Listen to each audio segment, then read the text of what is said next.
एव शिष्यते ध्यान मूलम गुरुमूर्ति मंत्र मूलम गुरुवाक्यम पूजा मूलम गुरुर्पादाः मुक्ति मूलम गुरुकृपा अखंड मंडलम कारम व्याप्तेन चराचरम तत्पदम दर्शितम मेन तस्मै श्री गुरुवे नमः। आदि जगद्गुरु अखिलांड कोटि ब्रह्मांड नायक सर्वत्र ದೇ ವ್ಯಾಪ್ತನಾದ ಸರ್ವದೋಷ ರಹಿತನಾಗಿರತಕ್ಕಂಥ ಲೋಕಪೂಜ್ಯ ಲೋಕವಿಂದ್ಯ 14 ಲೋಕಗಳನ್ನೆಲ್ಲ ತನ್ನ ಕುಕ್ಷದಲ್ಲಿಟ್ಟುಕೊಂಡು ರಕ್ಷಣೆ ಮಾಡುತ್ತಿರುವ ಪರಮ ಪಾವನ ಮೂರ್ತಿ ಶ್ರೀಮದ್ ಜಗದ್ಗುರು ಸೋಮಲಿಂಗೇಶ್ವರನ ಋನ್ಮಂದಿರದಲ್ಲಿ ಸ್ಮರಿಸಿಕೊಂಡು ಎನ್ನ ಪರಮ ಪೂಜ್ಯರಾದಂಥ ಚರಿತ್ರೆ ನಾಯಕ ಪವಾಡ ಪುರುಷ ಅನಂತ ಲೀಲಾಮೂರ್ತಿ ಅಘಟಿತ ಮಹಿಮಾ ಪುರುಷ ಸಪ್ತ ಜನ್ಮಗಳಲ್ಲಿ ಗುರು ಸೇವೆ ಮಾಡಿಕೊಂಡು ಆ ಭಗವಂತನ ಕೃಪೆಗೆ ಪಾತ್ರನಾದಂಥ ಸಿದ್ಧಕುಲ ಚಕ್ರವರ್ತಿ ಸಾಧು ದಿನಮಣಿ 1700 ಕರಿ ಕಂಬಳಿ ಒಡೆಯ 7 ಕೋಟಿ ಶರಣರಿಗೆ ನವಕೋಟಿ ಸಿದ್ಧರಿಗೆ ಮೂಲಪೀಠ ಮುಮ್ಮೆಟ್ಟ ಗುಡ್ಡದ ಉತ್ತುಂಗ ಶಿಖರದ ಮೇಲೆ ಕಲ್ಲು ಗದ್ದಿಗೆಯ ಮುಳ್ಳು ಹಾಸನ್ನ ಮಾಡಿಕೊಂಡು ಜಗತ್ ಕಲ್ಯಾಣ ಮಾಡುತ್ತಿರುವ ಎನ್ನ ತಂದೆ ಶಿವಯೋಗಿ ಶ್ರೀ ಅಮೋಘ ಸಿದ್ದೇಶ್ವರರ ಪಾದಗಳನ್ನ ತಲೆ ಮೇಲಿಟ್ಟುಕೊಂಡು ಪ್ರಾತ ಸ್ಮರಣೀಯ ಪರಮ ಗುರು ದೇವರಡಿದಾವರಿಗಳಲ್ಲಿ ತ್ರಿಕರಣ ಪೂರ್ವಕವಾಗಿ ದೀರ್ಘ ದಂಡ ಪ್ರಣಾಮಗಳನ್ನ ಸಮರ್ಪಿಸಿ ಶ್ರೀ ಕನಕಾಮೃತ ಕಾರ್ಯಕ್ರಮದ 2ನೇ ವರ್ಷ ಈ ಒಂದು ಕಾರ್ಯಕ್ರಮದ ಆಯೋಜಕರಾದಂಥ ಡಾಕ್ಟರ್ ರೇವಣ ಸಿದ್ದಪ್ಪ ಸರ್ ಅವರು ಒಂದು ಅದ್ಭುತವಾದಂಥ ಕಾರ್ಯಕ್ರಮಕ್ಕೆ ಆಯೋಜಕರಾಗಿದ್ದಕ್ಕೆ ಅವರಿಗೂ ಕೂಡ ಈ ಸಂದರ್ಭದಲ್ಲಿ ನಾನು ಸ್ಮರಣೆ ಮಾಡ್ತಾ ಈ ಒಂದು ಕಾರ್ಯಕ್ರಮದ ಕಾರಣೀಭೂತರಾದಂಥ ನಮ್ಮೆಲ್ಲ ಹಿರಿಯರನ್ನ ಈ ಒಂದು ಕಾರ್ಯಕ್ರಮವನ್ನು ಸವಿಯಲು ಬಂದಿರತಕ್ಕಂಥ ನನ್ನೆಲ್ಲ ಸಹೋದರರೇ, ತಾಯಂದಿರೇ, ಸಹೋದರಿಯರೇ, ಸಹೋದರರೇ ಮತ್ತು ಮುದ್ದು ಮಕ್ಕಳೇ, ನಾನು ಹೋದ ವರ್ಷನೂ ಕೂಡ ಚಿಂತನೆಯನ್ನ ಮಾಡಿದ್ದೆ. ಹೋದ ವರ್ಷ ನನಗೆ ಹುಲಿಜಂತಿ ಮಾಳಿಂಗರಾಯರ ಒಂದು ಕುರಿತು ಚಿಂತನೆಯನ್ನು ಮಾಡಲಿಕ್ಕೆ ಅವಕಾಶವನ್ನು ಮಾಡಿಕೊಟ್ಟಿದ್ರು. ಇವತ್ತು ಶ್ರೀ ಅಮೋಘ ಸಿದ್ದೇಶ್ವರರ ಕುರಿತು ಕಿರು ಚಿಂತನೆಯನ್ನ ಮಾಡಲು ತಮ್ಮ ಮುಂದೆ ನಾನು ಸಿದ್ಧನಾಗಿದ್ದೇನೆ. ಏನಾದರೂ ದೋಷಗಳು ಉಂಟಾದಲ್ಲಿ ತಾವು ನಮ್ಮನ್ನ ಕ್ಷಮಿಸ್ತೀರಿ ಅಂತ ಭಾವಿಸ್ತಾ, ಈಗಾಗಲೇ ತಮಗೆಲ್ಲ ಗೊತ್ತಿದೆ ನಮ್ಮ ಹಾಲು ಮತದ ಉಗಮ ಹೇಗಾಯಿತು ಅಂತಕ್ಕಂಥದ್ದನ್ನ ಹೋದ ವರ್ಷ ಸಂದರ್ಭದಲ್ಲಿ ಕೂಡ ನಾವು ಚಿಂತನೆಯನ್ನ ಮಾಡಿದ್ವಿ. ಮೊನ್ನೆ ರೇವಣ ಸಿದ್ದೇಶ್ವರರ ಒಂದು ಪರಿಚಯವನ್ನ ಚಿಂತನೆಯನ್ನ ಮಾಡುವ ಸಂದರ್ಭದಲ್ಲಿ ಶ್ರೀ ಮಂಜುನಾಥ್ ಸರ್ ಅವರು ಕೂಡ ಅದರ ಬಗ್ಗೆ ಹೇಳಿದ್ದಾರೆ. ಇನ್ನೊಂದ್ಸಾರಿ ನಾವು ಈ ಹಾಲು ಮತದ ಉಗಮವನ್ನ ನೆನಪು ಮಾಡಿಕೊಂಡು, ಕೈಲಾಸದಲ್ಲಿ ಶಿವ ಪಾರ್ವತಿಯರು ಸಿಂಹಾಸನ ರೂಢರಾಗಿ ಕುಳಿತಿದ್ದಾರೆ. ಅಲ್ಲಿ ಸಂಗೀತಗಳು, ವಾದ್ಯಗಳು, ದೇವಾನುದೇವತೆಗಳು, ಗಣೇಶ, ನಾರದ ಇವರೆಲ್ಲರೂ ಇದ್ದಾರೆ. ಅಂತ ಒಂದು ಶುಭ ಸಂದರ್ಭದಲ್ಲಿ ಶಿವ ಪಾರ್ವತಿಯರು ಒಂದು ನಿರ್ಣಯವನ್ನು ತೆಗೆದುಕೊಂಡ್ರು. ಏನಂತಂದ್ರೆ, ಈ ಒಂದು ಶುಭ ಸಂದರ್ಭದಲ್ಲಿ ನಾವು ಭೂಲೋಕ ಯಾತ್ರೆಯನ್ನ ಮಾಡೋಣ ಅಂತೇಳಿ ಭೂಲೋಕ ಯಾತ್ರೆಗೆ ಶಿವ ಪಾರ್ವತಿಯರು ಬರ್ತಾರೆ. ಇಲ್ಲಿಯ ನಿಸರ್ಗ ರಮಣೀಯವಾದಂಥ ದೃಶ್ಯವನ್ನ, ಇಲ್ಲಿಯ ಒಂದು ನಿಸರ್ಗದ ಒಂದು ಸವಿಯನ್ನು ಅವರು ಸವಿತಾರೆ. ಹೀಗಿರುವಾಗ ದಣಿವಾದಂಥ ಈ ಜಗದೊಡೆಯ ಪರಮಾತ್ಮನಿಗೆ ದಣಿವಾಗಿ ನಿದ್ರೆ ಬರುತ್ತದೆ. ಆಗ ತಾಯಿ ಪಾರ್ವತಿಯ ತೊಡೆಯ ಮೇಲೆ ನಿದ್ರಾವಸ್ಥೆಯಲ್ಲಿ ಅವರು ಮಲಗುತ್ತಾರೆ. ಈ ಒಂದು ಸಂದರ್ಭದಲ್ಲಿ ತಾಯಿ ಪಾರ್ವತಿಯ ಎದೆ ಬಿರಿದು ಅವರ ಮೊಲೆಯ ಹಾಲುಗಳು ನೆಲಕ್ಕೆ ಚೆಲ್ತವೆ. ಆ ಹಾಲು ಚೆಲ್ಲಿದ ಸಂದರ್ಭದಲ್ಲಿ ಪತಿಯಾದಂಥ ಪರಮೇಶ್ವರನಿಗೆ ನಿದ್ರಾಭಂಗ ಆಗಬಾರದು ಅಂತೇಳಿ ಪಾರ್ವತಿ 2 ಮುದ್ದಾದ ಗೊಂಬೆಗಳನ್ನು ಮಾಡ್ತಾಳೆ ಆ ಹಾಲಿನ ಕೆಸರಿನಿಂದ.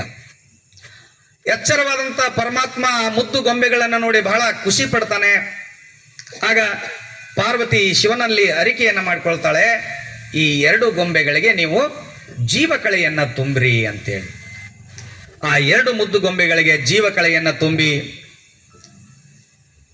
ಭೂಲೋಕದಲ್ಲಿ ಬಿಟ್ಟು ಅವುಗಳಿಗೆ ಮುದ್ದಾದಂಥ ಹೆಸರನ್ನ ಇಡ್ತಾರೆ, ಮುದ್ದುಗೊಂಡ ಮತ್ತು ಮುದ್ದವೆ ಅಂತೇಳಿ.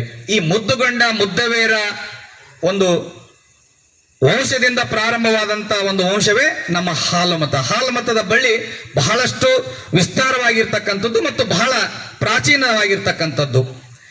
ಈ ಒಂದು ಹಾಲುಮತದ ಈ ಬೇರಿನಲ್ಲಿ ಅನೇಕ ಶರಣರು, ಶರಣೆಯರು, ಪವಾಡ ಪುರುಷರು ಆಗಿ ಹೋಗಿರ್ತಕ್ಕಂಥದ್ದನ್ನು ನಾವು ಗಮನಿಸ್ತೇವೆ. ಹಾಗೆ ಬೇರೆ ಬೇರೆ ಸಮಾಜದ ಗುರುಗಳು ಕೂಡ ನಮ್ಮ ಹಾಲಮತದ ಬಗ್ಗೆ ಹೇಳಿದ್ದಾರೆ. ಹಲ್ಲಮ ಪ್ರಭುಗಳು ಹೇಳ್ತಾರ, ಕುರುಬ ಹುಟ್ಟುವ ಮುನ್ನ ಕುಲವಿಲ್ಲ ಗೋತ್ರವಿಲ್ಲ, ಕುರುಬನೇ ಆದಿ ಜಗಕ್ಕೆಲ್ಲ, ಇದು ಕುರುಬನ ಕಾಣೋ ಬಸವಣ್ಣ. ಹಾಗೆ ತಿಂತಣಿ ಮೌನೇಶ್ವರರು ಕೂಡ ಒಂದು ಮಾತು ಹೇಳ್ತಾರೆ, ಕುರುಬರಲ್ಲಿ ಹುಟ್ಟಿದ್ರೆ ನಾನು ಹಿರಿಯನಾಗ್ತಾ ಇದ್ದೆ, ಗರವಿ ಪಾಂಚಾಲರಲ್ಲಿ ಜನಿಸಿ ನಾನು ಕಿರಿಯನಾದೆ ಅಂತೇಳಿ ನಮ್ಮ ಆ ಒಂದು ಹಾಲು ಮತದ ಹಿರಿಮೆಯನ್ನ ಹೇಳಿದ್ದನ್ನು ನಾವಿಲ್ಲಿ ಕಾಣ್ತೇವೆ. ಮೊದಲನೇದಾಗಿ ಮಹಾಮಹಿಮಾಂತಕ ಅಮೋಘ ಸಿದ್ದೇಶ್ವರರ ಒಂದು ಜನನವನ್ನ ನಾವು ಅವಲೋಕನ ಮಾಡುವುದಾದರೆ, ಕೈಲಾಸದಲ್ಲಿ ಶಿವಸ್ಥಾನ ಗದ್ದುಗೆಯಲ್ಲಿ ಕುಳಿತುಕೊಂಡಿರ್ತಕ್ಕಂಥ ಪಾರ್ವತಿ ಪರಮಾತ್ಮನಿಗೆ, ನನ್ನಷ್ಟು ನಿಮಗೆ ಸೇವೆ ಮಾಡುವಂಥವ್ರು ನಿನ್ನ ಭಕ್ತರು ಯಾರೂ ಇಲ್ಲ ಅಂತೇಳಿ ಪರಮಾತ್ಮನಿಗೆ ಪಾರ್ವತಿ ಹೇಳ್ತಾಳೆ. ಆಗ ಪಾರ್ವತಿಯ ಮಾತನ್ನ ಕೇಳಿದ ಶಿವ, ನಿನಗಿಂತಲೂ ನನಗೆ ಬಹಳ ಹೆಚ್ಚಿನ ಸೇವೆಯನ್ನು ಮಾಡುವಂತ ಭಕ್ತರಿದ್ದಾರೆ, ಬಹಳಷ್ಟು ನನ್ನ 24 ಗಂಟೆನೂ ಕೂಡ ನನ್ನ ಸೇವೆ ಮಾಡುವಂತ ಪರಮ ಭಕ್ತರಿದ್ದಾರೆ ಅನ್ನುವಂಥ ಮಾತನ್ನ ಹೇಳಿದಾಗ, ಪಾರ್ವತಿ ಪರೀಕ್ಷೆ ಮಾಡಲು ಶಿವನ ಗದ್ದುಗೆಯ ಮುಂದೆ ಕಣ್ಣು ತೆರೆದು ಕುಳಿತುಕೊಳ್ತಾಳೆ. ಮಧ್ಯರಾತ್ರಿ ನಟ್ಟು ನಡ ಸವರಾತ್ರಿಯಲ್ಲಿ ಕಡಲ್ ಅಂತ ಅಲ್ಲಿ ಮಿಂಚು ಹೊಡೆಯುತ್ತೆ. ಕಣ್ಣು ಬಿಟ್ಟು ಪಾರ್ವತಿ ನೋಡಿದಾಗ ಆ ಶಿವನ ಗದ್ದುಗೆಯ ಮೇಲೆ 13 ದಿನದ ಹಸುಗೂಸು ಆಡುವುದನ್ನ ಕಾಣ್ತಾಳೆ ಪಾರ್ವತಿ. ಆಗ ಪಾರ್ವತಿಗೆ ಆಶ್ಚರ್ಯವಾಗ್ತದೆ. ಆ ಕೂಸನ್ನ ಎತ್ತುಕೊಂಡು ಮುದ್ದಾಡಿ ಆ ಮಗುವಿನ ತೇಜಪುಂದವಾದಂತ ಕಣ್ಣುಗಳು ಹೊಳೆಯುವಂತ ಸುಂದರ ಸ್ಫುರದ್ರೂಪವಾದಂತ ಒಂದು ಆ ಕೂಸನ್ನ ನೋಡಿ ಪಾರ್ವತಿ ಸಂತೋಷಪಟ್ಟು ಪರಮಾತ್ಮನಲ್ಲಿ, ಎಂಥ ಅದ್ಭುತ ಇದು ನಿಮ್ಮದು, ನಿಮ್ಮ ಒಂದು ಗದ್ದುಗೆಯಲ್ಲಿ 13 ದಿವಸದ ಹಸುಗೂಸು ಜನಿಸಿದೆ ಅಂತ ಅನ್ನುವಂಥ ವಿಚಾರವನ್ನ ಹೇಳಿದಾಗ, ಆ ಕೂಸಿಗೆ ಹೆಸರಿಡಬೇಕು ಅಂತಕ್ಕಂಥ ವಿಚಾರವನ್ನ ಪಾರ್ವತಿ ದೇವಿ ಪರಮಾತ್ಮನಲ್ಲಿ ಕೇಳಿಕೊಂಡಾಗ, ಅಲ್ಲಿ ಎಲ್ಲ ಮುತ್ತೈದೆಯರನ್ನ, ತಾಯಂದಿರನ್ನ, ದೇವಾನು ದೇವತೆಗಳನ್ನ ಕರೆಸಿ ಹರಸಿ ಮುದ್ದಾದಂತ ಒಂದು ಹೆಸರನ್ನ ಇಡ್ತಾರ. ಹೆಸರು ಏನಂತ ಇಟ್ರು ಅಂದ್ರೆ, ಆ ಕೂಸಿಗೆ ಅಮರೇಶ್ವರ, ಅಮರಸಿದ್ಧ, ಅಮೋಘ ಸಿದ್ಧ ಅನ್ನುವಂತ ಹೆಸರನ್ನ ಕೂಗಿ ಕರೆದು ಆ ಮಗುವಿಗೆ, ಆ ಕೂಸಿಗೆ ಹೆಸರನ್ನ ಇಟ್ರು. ಹಾಗೆ ಆ ತಾಯಿ ಆ ಮಗುವನ್ನ ಆಲನೆ ಪಾಲನೆ ಮಾಡಿ ಪಾರ್ವತಿ ಬೆಳೆಸ್ತಾಳೆ. ಹೀಗೆ ಪಾರ್ವತಿಯ ಮಡಿಲಲ್ಲಿ ಆ ಮಗು ಅಮೋಘ ಸಿದ್ಧ 7 ವರ್ಷಗಳ ಕಾಲ ಆ ತಾಯಿಯ ಒಂದು ಮಡಿಲಲ್ಲಿ ಬೆಳೆದು ದೊಡ್ಡವನಾಗ್ತಾನೆ. ದೊಡ್ಡವನಾದ ಮೇಲೆ ಆ ಪಾರ್ವತಿ ದೇವಿ ಪರಮಾತ್ಮಗೆ ಹೇಳ್ತಾಳ, ಅಮೋಘ ಸಿದ್ಧ ನನ್ನನ್ನ ಜಾಸ್ತಿ ಪ್ರೀತಿ ಮಾಡ್ತಾನೋ ನಿಮ್ಮನ್ನ ಜಾಸ್ತಿ ಪ್ರೀತಿ ಮಾಡ್ತಾನೋ ಅಂತೇಳಿ. ಆಗ ಪರಮಾತ್ಮ ಮತ್ತು ಪಾರ್ವತಿ ಅವನನ್ನು ಪರೀಕ್ಷೆ ಮಾಡಬೇಕು ಅನ್ನುವಂಥ ವಿಚಾರ ಬಂದಾಗ ಪರಮಾತ್ಮ ಹೇಳ್ತಾನೆ, ನನ್ನ ಜಾಸ್ತಿ ಪ್ರೀತಿ ಮಾಡ್ತಾನಂತ. ನಾವು ಈಗಿನ ಮಕ್ಕಳಿಗೆ ಅಂದ್ರೆ ಯಾರು ಅಂದ್ರೆ ಅವನಿಗೆ ತಕ್ಷಣ ಯಾರ ಹೆಸರು ಹೇಳ್ತಾನೆ ಅವನಿಗೆ ನೋವಾದಾಗ ಅನ್ನುವಂಥದ್ದನ್ನ ಇವತ್ತು ನಾವು ನಮ್ಮ ಮಕ್ಕಳಿಗೆ ಪರೀಕ್ಷೆ ಮಾಡೋ ಸಂದರ್ಭದಲ್ಲಿ ಇಬ್ಬರು ದಂಪತಿಗಳನ್ನ ಮಗ ಯಾರನ್ನ ಪ್ರೀತಿ ಮಾಡ್ತಾನೆ ಅಂತೇಳಿ ತಂದೆ ಮರೆಯಲ್ಲಿ ನಿಂತು ಒಂದು ಕಲ್ಲು ತಗೊಂಡು ಸಣ್ಣದು ಒಂದು ಹರಳು ತಗೊಂಡು ಮಗುವಿಗೆ ಎಸೆದ ತನ್ನ ಮಗನಿಗೆ. ಅವಾಗ ಮಗು ಹೇಳ್ದ, ಯಾವ ಮಗ ನಾನು ಕಲ್ಲು ಹೋಗದಾವಂತ. ಇವತ್ತಿನ ಒಂದು ಪರಿಸ್ಥಿತಿ ಈಗಿಂದು ಅಲ್ಲಿ ಪಾರ್ವತಿ ನೋಡೋಣ, ನನ್ನ ಅಮೋಘ ಸಿದ್ಧ ನನ್ನನ್ನು ಜಾಸ್ತಿ ಪ್ರೀತಿ ಮಾಡ್ತಾನೋ ಪರಮಾತ್ಮನ ಪ್ರೀತಿ ಮಾಡ್ತಾನೋ ಅನ್ನುವಂಥ ವಿಚಾರವನ್ನ ಇಟ್ಟುಕೊಂಡು ಆ ಅಮೋಘ ಸಿದ್ಧನನ್ನು ಕರೆದು, ಮಗು ಅಮೋಘ ಸಿದ್ಧ, ನೀನು ಯಾರನ್ನ ಹೆಚ್ಚು ನೀನು ಪ್ರೀತಿ ಮಾಡ್ತಿ, ನೀ ಪರಮಾತ್ಮನನ್ನು ನನ್ನನ್ನು? ಆಗ ಅಮೋಘ ಸಿದ್ಧ ಹೇಳ್ತಾನೆ, ಈ ಭೂಲೋಕದ ಒಡೆಯರಾದಂಥ ನಿಮ್ಮಿಬ್ಬರು ನನಗೆ ಅಷ್ಟೇ ಅನ್ನುವಂಥ ವಿಚಾರವನ್ನ ಹೇಳ್ತಾನೆ. ಹಾಗೆ ಅದರಲ್ಲಿ ಕೂಡ ಒಂದು ವಿಶೇಷವಾದಂಥ ಕಾಳಜಿ ಇರುತ್ತೆ, ಪ್ರೀತಿ ಇರುತ್ತೆ. ಯಾರನ್ನೇ ಅಂತ ಕೇಳಿದಾಗ ಹೇಳ್ತಾನ, ತಾಯಿ ಕೇಳ್ತಾಳೆ. ಆಗ ಅಮೋಘ ಸಿದ್ಧ ಹೇಳ್ತಾನ, ಹರ ಮುನಿದರು ಗುರು ಕಾಯುವನು ಎಂದು ಹೇಳಿ ಅಮೋಘ ಸಿದ್ಧ ಹೇಳಿದ, ನನ್ನ ಈ ತ್ರಿಲೋಕ ಒಡೆಯ ಪರಮಾತ್ಮನೇ ಹೆಚ್ಚು ಅನ್ನುವಂಥ ಮಾತನ್ನ ಹೇಳಿದಾಗ, ಸಾಕಿ ಸಲುಯಿ ಆಲನೆ ಪಾಲನೆ ಮಾಡಿ ಬೆಳೆಸಿರ್ತಕ್ಕಂಥ ಪಾರ್ವತಿಗೆ ಸಿಟ್ಟು ಬರ್ತದೆ. ಆಗ ಪಾರ್ವತಿ ಈ ಅಮೋಘ ಸಿದ್ಧನಿಗೆ ಏನ್ ಮಾಡಬೇಕು, ಬಹಳಷ್ಟು ಕಾಡಬೇಕು, ಅಂದ್ರೆ ಇವನಿಗೆ ಗೊತ್ತಾಗತ್ತ ನಾನು ಯಾರು ಅನ್ನೋದು ಅಂತ ಹೇಳಿ ತಿಳ್ಕೊಂಡು ಆ ಪಾರ್ವತಿ ದೇವಿ ಈ ಅಮೋಘ ಸಿದ್ಧನನ್ನ ಪರೀಕ್ಷೆ ಮಾಡಲಿಕ್ಕೆ ಯೋಚನೆ ಮಾಡ್ತಾಳೆ. ಆ ಪರಮಾತ್ಮಗೆ ಹೇಳ್ತಾಳೆ, ಯಾರಿಗೆ, ಈ ಅಮೋಘ ಸಿದ್ಧನಿಗೆ ಏನಂತ, ಹುಳು ಮುಟ್ಟದ ಹೂ ಕಪ್ಪೆ ಕಲುಕದ ಸೀತಾಳವನ್ನ ನಮ್ಮ ಪೂಜೆಗೆ ತಂದು ಕೊಡ್ಬೇಕು ನೀನು ಅಂತ. ಆಗ ತಕ್ಷಣ ಅಮೋಘ ಸಿದ್ಧ ತಾಯಿ ಪಾರ್ವತಿಯ ಮಾತನ್ನ ಒಪ್ಪಿಕೊಂಡು ಹೂ ಎಂದು ಹೂವಿನ ದುರುಡಿ ಕಪ್ಪೆ ಮುಟ್ಟದ ಸೀತಾಳ ತರಲಿಕ್ಕೆ ಅವನು ಬಿಂದಿಗೆ ಹಿಡಿದು ಹಾಲ ಸಮುದ್ರ ಕೀಲ ಸಮುದ್ರ ದಾಟಿ ಜಂಬೂ ಬೆಟ್ಟಕ್ಕೆ ಹೋದ. ಆ ಜಂಬೂ ಬೆಟ್ಟದ ಒಂದು ಮಲ್ಲಿಗೆ ತೋಪಾನ ಅಂತಕ್ಕಂಥ ಸ್ಥಳದಲ್ಲಿ ಒಂದು ಬಾವಿ ಇತ್ತು.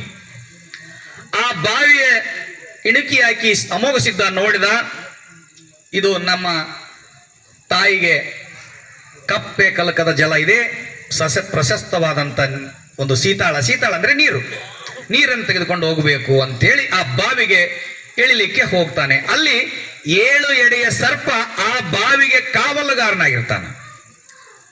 ಆ ಬಾವಿಗೆ 7 ಎಡೆಯ ಸರ್ಪ ಕಾವಲುಗಾರನಾಗಿರ್ತಾನೆ. ಆದ್ರೆ ಆ ಸರ್ಪ ಹುಟ್ಟು ಕುರುಡನಾಗಿರ್ತಾನೆ. ಆಗ ಈ ಬಿಂದಿಗೆಯ ನೀರನ್ನ ತುಂಬಲಿಕ್ಕೆ ಹೋದಂತ ಸಂದರ್ಭದಲ್ಲಿ ಪಾರ್ವತಿ ಏನ್ ಮಾಡ್ತಾಳೆ, ಇವನ್ನ ಮತ್ತೆ ಹೀಗೆ ತುಂಬಿಕೊಂಡು ಬರ್ತಾನೆ, ಇವನ್ನ ಕಾಣಬೇಕಂತ ತಿಳ್ಕೊಂಡು ಕಪ್ಪೆ ರೂಪದಲ್ಲಿ ಬಂದು ಕಪ್ಪೆಯಾಗಿ ಆ ಬಾವಿಯಲ್ಲಿ ಜಿಗಿತಾಳ. ಆಗ ಇದು ಶಿವನ ಪೂಜೆಗೆ ಯೋಗ್ಯವಾದಂತ ಸೀತಾಳ ಅಲ್ಲಂತ ತಿಳ್ಕೊಂಡು ಮರಳಿ ಮತ್ತೊಂದು ಕಡೆ ಸೀತಾಳವನ್ನು ಹುಡುಕ್ಲಿಕ್ಕೆ ಅಮೋಘ ಸಿದ್ಧ ಹೋಗ್ಲಿಕ್ಕೆ ಸಿದ್ಧನಾಗ್ತಾನ. ಆಗ 7 ಎಡೆಯ ಆ ನಾಗರಾಜ ಅಮೋಘ ಸಿದ್ಧನಲ್ಲಿ ಕೇಳ್ತಾನ, ನನಗೆ ಹುಟ್ಟು ಕುರುಡನಿದ್ದೀನಿ, ನನಗೆ ಕಣ್ಣು ಕೊಡುವಂತ ಭಾಗ್ಯವನ್ನು ಕರುಣಿಸುವ ಅಮೋಘ ಸಿದ್ಧ ಅಂತ ಕೇಳಿದಾಗ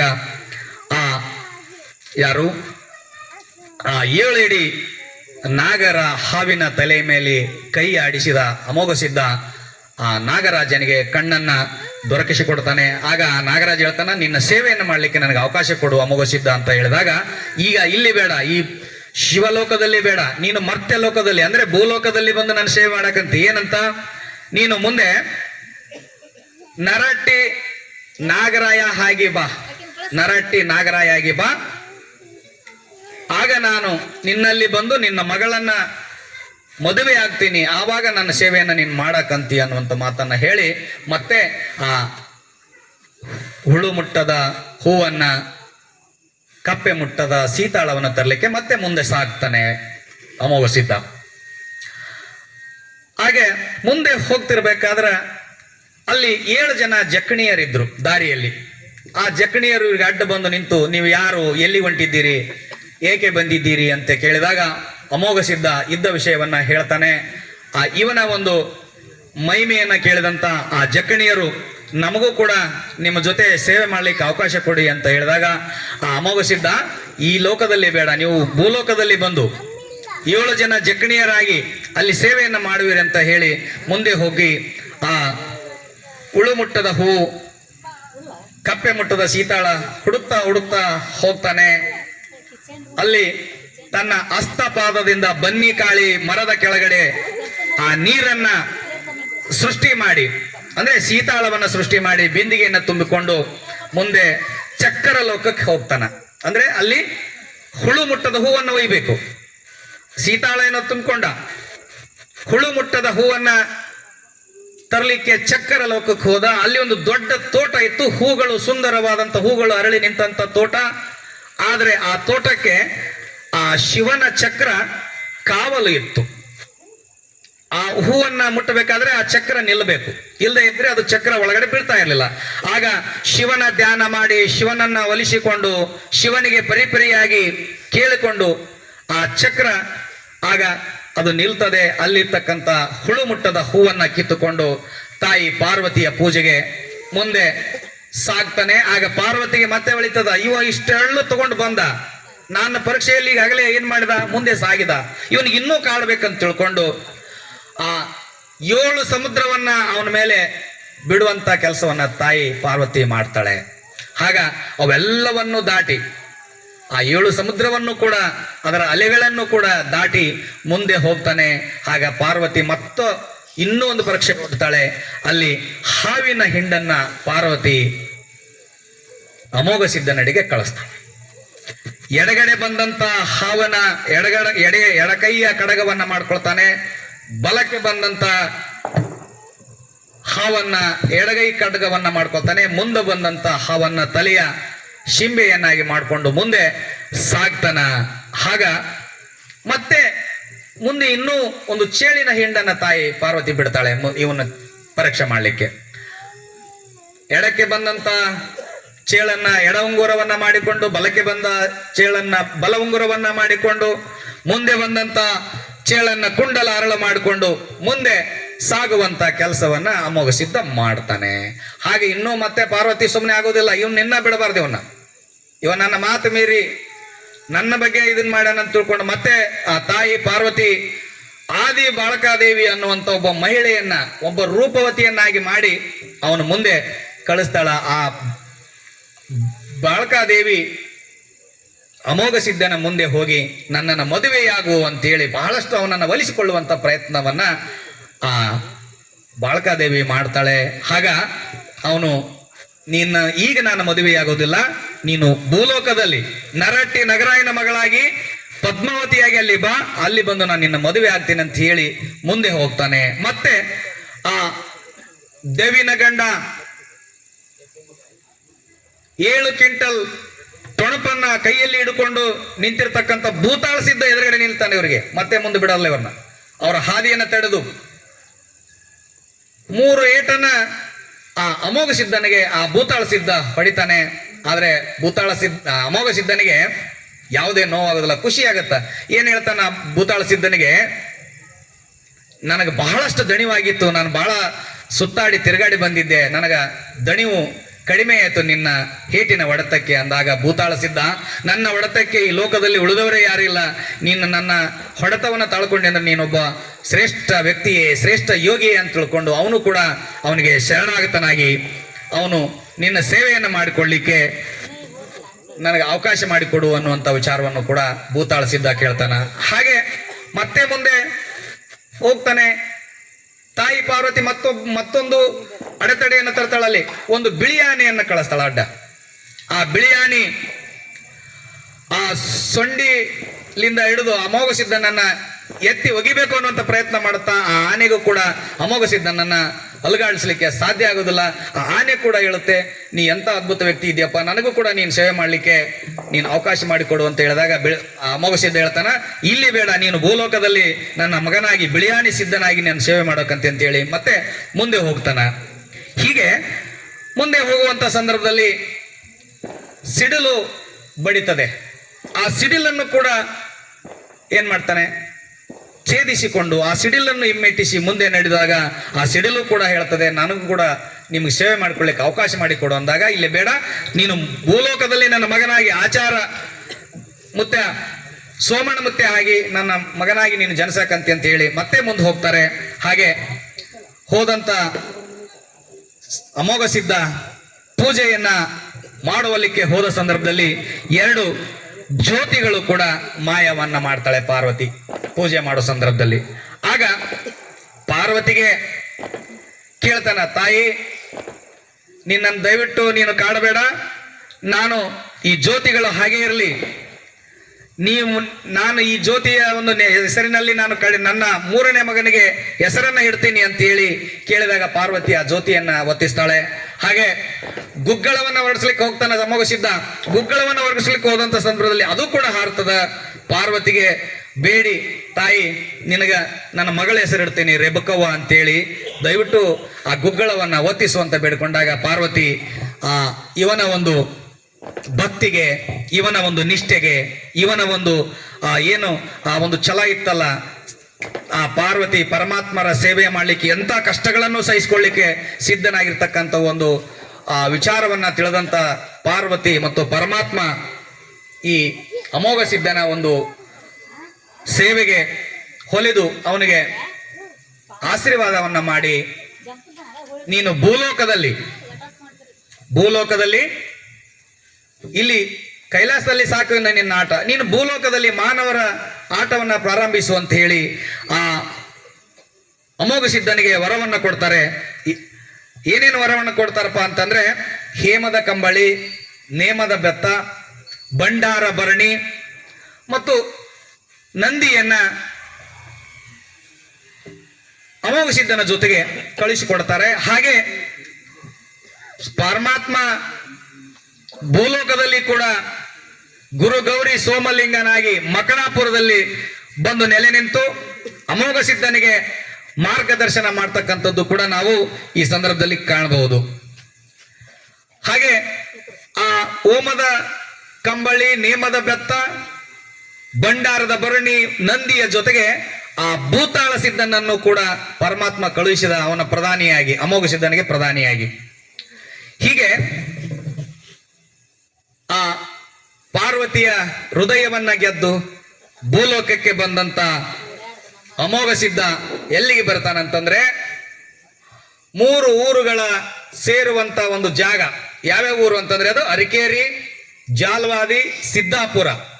ಈ 3 ಊರಿನ ಸೀಮೆ ಸೇರುವಂತ ಪ್ರಶಸ್ತವಾದಂತ ಸ್ಥಳ, ಯಾರು ಜನರಿಲ್ಲದಂತ ಒಂದು ಪ್ರದೇಶ, ಸಾಧಕನಿಗೆ ಒಂದು ಪ್ರಶಸ್ತವಾದಂತ ಸ್ಥಳವಾದಂತ ಮುಮ್ಮೆಟ್ಟ ಗುಡ್ಡಕ್ಕೆ ಬಂದು ಆ ಮುಮ್ಮೆಟ್ಟ ಗುಡ್ಡದಲ್ಲಿ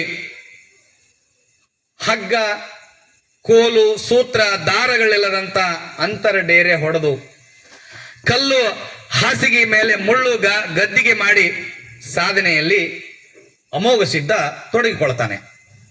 ಹೀಗಿರುವಂತ ಒಂದು ಸಂದರ್ಭದಲ್ಲಿ ಮತ್ತೆ ಈ ಪರಮಾತ್ಮ ಮತ್ತೆ ಪರೀಕ್ಷೆ ಮಾಡಲಿಕ್ಕೆ ಭೂಲೋಕದಲ್ಲಿ ಗುರು ಗೌರಿ ಸೋಮಲಿಂಗನಾಗಿ ಏನು ಅವತರಿಸಿ ಬಂದಿದ್ದ, ಇಲ್ಲಿ ಕೂಡ ಪರೀಕ್ಷೆ ಮಾಡ್ತಕ್ಕಂಥ ಒಂದು ಸಂದರ್ಭ ಬರುತ್ತೆ. ಭೂಲೋಕದಲ್ಲಿ ಆ ಏನು ಕೈಲಾಸದಲ್ಲಿ ಪರಮಾತ್ಮ ಪಾರ್ವತಿಯರ ಮುದ್ದಿನ ಕಂದನಾಗಿ ಅವರ ಒಂದು ಪರೀಕ್ಷೆಗೆ ಪಾಸ್ ಆಗಿ ಅವರು ಕೊಟ್ಟಂತ ಕಠಿಣವಾದಂತ ಪರೀಕ್ಷೆಯಲ್ಲಿ ಉತ್ತೀರ್ಣನಾಗಿ, ಅಂದ್ರೆ ಅವೆಲ್ಲ ಸಾಧನೆಯನ್ನ ಮಾಡಿ ಭೂಲೋಕಕ್ಕೆ ಬಂದಂತ ಅಮೋಘ ಸಿದ್ಧನಿಗೆ ಇಲ್ಲಿ ಕೂಡ ಗುರು ಗೌರಿ ಸೋಮಲಿಂಗನಾಗಿ ಅವನ ಪರೀಕ್ಷೆಯನ್ನ ಮಾಡ್ತಾರೆ. ಆ ಮಕಣಾಪುರದಲ್ಲಿ ಇರ್ತಕ್ಕಂಥ ಗುರು ಸೋಮಲಿಂಗ ನಾಶ ರೂಪವನ್ನ ತಾಳಿ ಅಮೋಘ ಸಿದ್ಧನಲ್ಲಿಗೆ ಹೋಗ್ತಾನೆ. ಇದನ್ನು ಗುರುತಿಸಿದಂತ ಅಮೋಘ ಸಿದ್ಧ ಆ ನಾಶ ರೂಪವನ್ನ ನಾಲಿಗೆಯಿಂದ ನೆಕ್ಕಿ ಅವನನ್ನ ನಿಜ ರೂಪವನ್ನ, ಗುರುವಿನ ನಿಜ ರೂಪವನ್ನ ತೋರಿಸ್ತಾನೆ. ಆಗ ಆ ಗುರು ಸೋಮಲಿಂಗ, ನಿನ್ನ ಭಕ್ತಿಗೆ ಮೆಚ್ಚಿದೆ, ನೀನು ಇನ್ಮೇಲೆ ಮಾನವರ ಒಂದು ಆಟವನ್ನ ಪ್ರಾರಂಭಿಸು, ಮಾನವರ ಉದ್ಧಾರವನ್ನ, ಈ ಒಂದು ಲೋಕ ಕಲ್ಯಾಣವನ್ನ ಮಾಡುವಂತ ಕೆಲಸವನ್ನ ಪ್ರಾರಂಭಿಸು ಅಂತ ಹೇಳಿ ಆಶೀರ್ವಾದ ಮಾಡಿ ಗುರು ಸೋಮಲಿಂಗ ಹೋಗ್ತಾರೆ. ಹೀಗೆ ಏನಲ್ಲಿ ಅಮೋಘ ಸಿದ್ಧರು ಉಳ ಮುಟ್ಟದ ಹೂ, ಕಪ್ಪೆ ಮುಟ್ಟದ ಸೀತಾಳ ತರಲಿಕ್ಕೆ ಹೋದ ಸಂದರ್ಭದಲ್ಲಿ ಏನು ಹೇಳಿದ್ರಲ್ಲ ಮಾತು, ಆ ಎಳ್ಳಟ್ಟಿ ಗ್ರಾಮದ ನರಟ್ಟಿ ನಾಗರಾಯ ಎನ್ನುವಂತ ಗೌಡ ಇರ್ತಾನ. ಆ ಆನೆ, ಒಂಟೆ, ಶ್ರೀಮಂತಿಕೆಯ ಒಂದು ಪುಂಡಾಟಿಕೆಯಲ್ಲಿ ಆ ಗೌಡ ಮೆರಿತಾ ಇರ್ತಾನೆ. ಆಗ ಅವನಿಗೆ ಒಬ್ಬಳು ಮಗಳು ಇರ್ತಾಳೆ, ಪದ್ಮಾವತಿ ಅಂತ. ಆ ಪದ್ಮಾವತಿ ಕೂಡ ಒಬ್ಬ ದೈವ ಭಕ್ತೆ. ಆ ಪರಮಾತ್ಮನ ಪೂಜೆಗೆ, ಗೊಬ್ಬರ ಡಿಗ್ಗಿಗೆ ದಿನಾಲು ಆ ಪದ್ಮಾವತಿ ಹೋಗ್ತಾ ಇರ್ತಾಳೆ. ಅಲ್ಲಿಗೆ ಅಮೋಘ ಸಿದ್ಧನು ಕೂಡ ಹೋಗ್ತಿರ್ತಾನೆ. ಅಲ್ಲಿ ಆ ಪದ್ಮಾವತಿಯನ್ನ ನೋಡಿದಂತ ಅಮೋಘ ಸಿದ್ಧ ಪದ್ಮಾವತಿಯ ಚಲುವನ್ನ, ಪದ್ಮಾವತಿಯ ರೂಪವನ್ನ, ಪದ್ಮಾವತಿಯ ಅಂದವನ್ನ ನೋಡಿ ಮದುವೆಯಾಗಬೇಕೆನ್ನುವಂತ ಪ್ರಸ್ತಾಪವನ್ನ ಪದ್ಮಾವತಿಯ ಮುಂದೆ ಇಟ್ಟಾಗ ಪದ್ಮಾವತಿ ನನ್ನ ತಂದೆಯನ್ನ ಕೇಳಿ ಒಪ್ಪಿಸಿ ನೀವು ಮದುವೆಯಾಗಿರಿ ಅನ್ನುವಂತ ಮಾತನ್ನ ಹೇಳಿದಾಗ ಇಲ್ಲಿ ಕೂಡ ಅಮೋಘ ಸಿದ್ಧ ತನ್ನ ಒಂದು ಸಿದ್ಧಾಟಿಕೆಯನ್ನ ತೋರಿಸ್ತಾನೆ. ಆ ನಗರಾಯ ಅಂದ್ರೆ ನರಟ್ಟಿ ನಗರಾಯನ ಮನೆಗೆ ಮುದುಕನ ವೇಷದಲ್ಲಿ ಕನ್ಯೆಯನ್ನ ಕೇಳಲಿಕ್ಕೆ ಅಮೋಘ ಸಿದ್ಧ ಹೋಗ್ತಾನೆ. ಆಗ ಆ ಶ್ರೀಮಂತಿಕೆಯ ಮದದಲ್ಲಿರ್ತಕ್ಕಂಥ ನಗರಾಯ ಮದುವೆ ನಿನಗೋ ನಿನ್ನ ಮಗನಿಗೋ ನಿನ್ನ ಮೊಮ್ಮಕ್ಕಳಿಗೋ ಯಾರಿಗೆ ಬೇಕು ಕನ್ಯೆ ಅಂತ ಹೇಳಿ ತಿಳ್ಕೊಂಡು ಅಪಹಾಸ್ಯ ಮಾಡಿ ತನ್ನ ಆಳುಗಳಿಂದ ಆ ಅಮೋಘ ಸಿದ್ಧನನ್ನ ಮನೆಯಿಂದ ಹೊರತಳ್ಳುತ್ತಾನೆ. ಇದರಿಂದ ಕುಪಿತನಾದಂತ ಅಮೋಘ ಸಿದ್ಧ ಅವನ ಮೇಲೆ ಮುನಿಸಿಕೊಳ್ತಾನೆ, ನಗರಾಯನ ಮೇಲೆ. ಆಗ ನಗರಾಯನಿಗೆ ಸಂದುಗಳಲ್ಲಿ ಬೇನೆ ಪ್ರಾರಂಭ ಆಗ್ತದೆ, ಸಂದುಗಳಲ್ಲಿ ಹುಣ್ಣುಗಳು ಉಟ್ಕೊಳ್ತವೆ. ಆಗ ಅವನಿಗೆ ಬಹಳ ನೋವಾಗ್ತದೆ ನಗರಾಯಿಗೆ. ಯಾಕೆ ಹೀಗಾಯ್ತು ಏನು ಅಂತ ಅಂದಾಗ ಕೊರವಂಜಿಯ ಹತ್ತಿರ ಹೋಗಿ ಅದಕ್ಕೆ ಪರಿಹಾರವನ್ನ ನಗರಾಯ ಕೇಳ್ತಾನೆ. ಆಗ ಕೊರವಂಜಿ ಹೇಳ್ತಾಳ, ಜಡೆಯ ಕಂದನನ್ನ ಬಲಿ ಕೊಡು, ಆಗ ನಿನ್ನ ರೋಗ ವಾಸಿಯಾಗ್ತದೆ ಅಂತ. ಆಗ ಅವನು ಏನ್ ಮಾಡ್ತಾನಂತಂದ್ರೆ ಜಡೆಯ ಕಂದನನ್ನ ಬಲಿ ಕೊಡು ಅಂದಾಗ ಒಂದು ಹಸುಗೂಸನ್ನ ಅವನು ಹತ್ಯೆಯನ್ನ ಮಾಡ್ತಾನೆ ತನ್ನ ರೋಗ ವಾಸಿಯಾಗಲಿಕ್ಕೆ. ಮತ್ತೆ ಇದರಿಂದ ಮತ್ತೊಂದು ಅಪರಾಧಿ ಸ್ಥಾನದಲ್ಲಿ ಆ ನಗರಾಯ ನಿಲ್ತಾನೆ. ಏನು, ಶಿಶು ಹತ್ಯೆ ಮಾಡಿದಂತ ಅಪರಾಧಿ ಸ್ಥಾನದಲ್ಲಿ. ಬಹಳ ನೋವಾಗ್ತದೆ. ಈಗ ನಾನು ಬಹಳ ಅಪರಾಧಿ ಸ್ಥಾನದಲ್ಲಿ ನಿಂತಿದ್ದೇನೆ, ನನಗೆ ರಾಜ ಶಿಕ್ಷೆಯನ್ನ ಕೊಡ್ತಾನೆ, ಈ ಶಿಕ್ಷೆಯಿಂದ ಪಾರು ಮಾಡೋದಾದ್ರೂ ಹೇಗೆ, ನಾನು ಹೇಗೆ ಪಾರಾಗಲಿ ಅನ್ನುವಂತ ಮಾತನ್ನ ತನ್ನ ಮಗಳಾದಂತ ಪದ್ಮಾವತಿ ಹತ್ರ ಕೇಳಿದಾಗ ಪದ್ಮಾವತಿ ಹೇಳ್ತಾಳೆ, ನೀನು ಅಮೋಘ ಸಿದ್ಧನಲ್ಲಿ ಹೋಗಿ ನೀನು ಕೇಳು, ಅವನಲ್ಲಿ ಹೋಗಿ ಕ್ಷಮೆ ಕೇಳು, ಆಗ ನಿನಗಿದು ಪರಿಹಾರ ಆಗ್ತದೆ ಅನ್ನುವಂಥ ವಿಚಾರ ಹೇಳಿದಾಗ ಆ ನಗರಾಯ ಮುಮ್ಮೆಟ್ಟ ಗುಡ್ಡಕ್ಕೆ ಹೋಗಿ ಧ್ಯಾನದಲ್ಲಿ ಇರ್ತಕ್ಕಂಥ ಅಮೋಘ ಸಿದ್ಧನ ಪಾದಗಳಿಗೆ ನಮಸ್ಕಾರ ಮಾಡಿ ತನ್ನ ವಿಚಾರವನ್ನ ಹೇಳ್ತಾನ. ಆಗ ಹೇಳ್ತಾನ ಅಮೋಘ ಸಿದ್ಧ, ನಿನ್ನ ಮನೆಗೆ ಬಂದಂತ ಮುದುಕನನ್ನ ತಳ್ಳಿ ಹೊರ ದೂಡಿದ್ದಕ್ಕಾಗಿ ನಿನಗಿಂತ ಕರ್ಮ ಬಂತು ಅನ್ನುವಂಥ ವಿಚಾರ ಹೇಳಿದಾಗ ಇದಕ್ಕೆ ತಾವು ಏನಾದರೂ ಮಾಡಬೇಕು, ನನಗೆ ಪರಿಹಾರವನ್ನ ಒದಗಿಸಿಕೊಡ್ಬೇಕು ಅಂತ ನಗರಾಯ ಪರಿಪರಿಯಾಗಿ ಕೇಳಿಕೊಂಡಾಗ ಅಮೋಘ ಸಿದ್ಧ ಆ ಭಂಡಾರವನ್ನ ಎರಚಿ ಆ ಹತ್ಯೆಯಾದಂತ ಮಗುವನ್ನ ಬದುಕಿಸಿಕೊಡ್ತಾನೆ.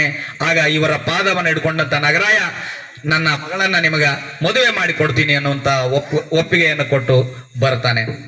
ಮತ್ತೆ ಮುಂದೆ ಇಲ್ಲಿ ಮದುವೆಯಲ್ಲಿ ಕೂಡ ಒಂದು ಸಿದ್ಧಾಟಿಕೆ ನಡೀತದೆ ಅಮೋಘ ಸಿದ್ಧಂದು. ಏನಂತಂದ್ರೆ ಮದುವೆಗೆ ತಾನು ಹೋಗೋದಿಲ್ಲ, ಆ ನಂದಿಯನ್ನ, ಮಣೂರು ಯಲ್ಲಮ್ಮನನ್ನ, ಬಾಳೆ ಖಂಡೇರಾಯನನ್ನ ಮತ್ತು ತನ್ನ ಪ್ರಧಾನಿಯಾದಂತ ಅಮೋಘ ಸಿದ್ಧನನ್ನ ಜೊತೆಗೆ ಹೋಮದ ಕಂಬಳಿ ನೇಮದ ಬೆತ್ತವನ್ನ ಕೊಟ್ಟು ಮದುವೆಗೆ ಅಮೋಘ ಸಿದ್ಧ ಕಳಿಸ್ತಾನೆ ಅವರನ್ನ. ಮತ್ತೆ ಆ ಗೌಡ ಏಳೂರಿಗೆ ಆಗುವಷ್ಟು ಅಡುಗೆಯನ್ನ ಮಾಡಿಟ್ಟಿರ್ತಾನೆ. ನಮ್ಮ ಬೀಗರು ಬಹಳಷ್ಟು ಜನ ಬರ್ತಾರೆ ಅಂತೇಳಿ ದಾರಿ ನೋಡ್ತಾ ಇರುವಂತ ಸಂದರ್ಭದಲ್ಲಿ ಒಂದು ನಂದಿಯೊಂದಿಗೆ ಮಣ್ಣೂರು ಯಲ್ಲಮ್ಮ, ಬಾಳೆದ ಖಂಡರಾಯ, ನಮ್ಮ ಯಾರೋ ಪ್ರಧಾನಿ ಭೂತಾಳಿ ಸಿದ್ಧ ಇವರನ್ನು ನೋಡಿ ಅವರಿಗೆ ಏನಾಗುತ್ತೆ, ಅಪಹಾಸ್ಯ ಮಾಡ್ತಾರೆ. 3 ಜನ ಬಂದಿರಾ ನೀವು, ನಾವು 700 ಆಗೋಷ್ಟು ಅಡುಗೆಯನ್ನು ಮಾಡಿಟ್ಟಿವಿ, ಅಂಥದ್ರಲ್ಲಿ 3 ಜನ ಬಂದ್ರೆ ಇದು ಕೆಟ್ಟ ಹೋಗುತ್ತಾ, ಹಾಳಾಗ್ತದ ಅಂತ ಮಾತನ್ನ ಆ ನಗರಾಯ ಮತ್ತು ಅವನ ಕಡೆಯವರು ಹೇಳಿದಾಗ ಯಲ್ಲಮ್ಮ, ಬಾಳೆದ ಖಂಡರಾಯ, ಭೂತಾಳಿ ಸಿದ್ಧ, ಬಾಳೆದ ಖಂಡರಾಯ 7 ಕೋಟಿ ಅಂದ ಕೂಡಲೇ ಒಂದು ಉದ್ಗರಿಸ್ತಾನೆ. ಆಗ 7 ಕೋಟಿ ಜನ ಅಲ್ಲಿ ಸೃಷ್ಟಿ ಆಗ್ತಾರೆ. ಯಲ್ಲಮ್ಮ ಉದೋ ಅಂದಾಗ ಅಲ್ಲಿರ್ತಕ್ಕಂಥ ಗಿಡ ಮರಗಳು ಬಂಡಿ ಚಕ್ಕಡಿಗಳಾಗಿ ರೂಪುಗೊಳ್ತವೆ. ಆ ಭೂತಾಳಿ ಸಿದ್ಧ ಆ 7 ಕಡಾಯಿಯಲ್ಲಿ ಮಾಡಿದಂತ ಅನ್ನವನ್ನ ಒಂದೇ ಹೊಡೆತಕ್ಕೆ ತಿಂದು ಬಿಡ್ತಾನೆ. ಆಗ ಮತ್ತೆ ನಗರಾಯ ಪೇಚಿಗೆ ಸಿಲುಕ್ತಾನ. ಇದು ತಿಳಿದಂತ ಮತ್ತೆ ನಗರಾಯಗೆ ಪದ್ಮಾವತಿ ಹೇಳ್ತಾಳೆ, ನೀನು ಅಪಹಾಸ್ಯ ಮಾಡಿದ ಕಾರಣಕ್ಕೆ ಹೀಗಾಗಿದೆ, ದಯವಿಟ್ಟು ಕ್ಷಮೆ ಕೇಳು ಅಂತೇಳಿ ಪದ್ಮಾವತಿ ತಂದೆಗೆ ಹೇಳಿದಾಗ ಆ ತಂದೆ ಮತ್ತೆ ಈ 3 ಜನರಲ್ಲಿ ಕ್ಷಮೆಯನ್ನ ಕೇಳಿ ಆ ಬೆತ್ತದೊಂದಿಗೆ ಮದುವೆಯನ್ನ ಮಾಡಿ ಆ ನಂದಿಯ ಮೇಲೆ ಪದ್ಮಾವತಿಯನ್ನು ಕೂಡಿಸಿಕೊಂಡು ಮುಮ್ಮೆಟ್ಟು ಗುಡ್ಡಕ್ಕೆ ಈ 3 ಜನ ಕರ್ಕೊಂಡು ಬರ್ತಾರೆ ಅಂತಕ್ಕಂಥದ್ದು ತಿಳಿದು ಬರ್ತದೆ. ಹೀಗೆ ಪದ್ಮಾವತಿ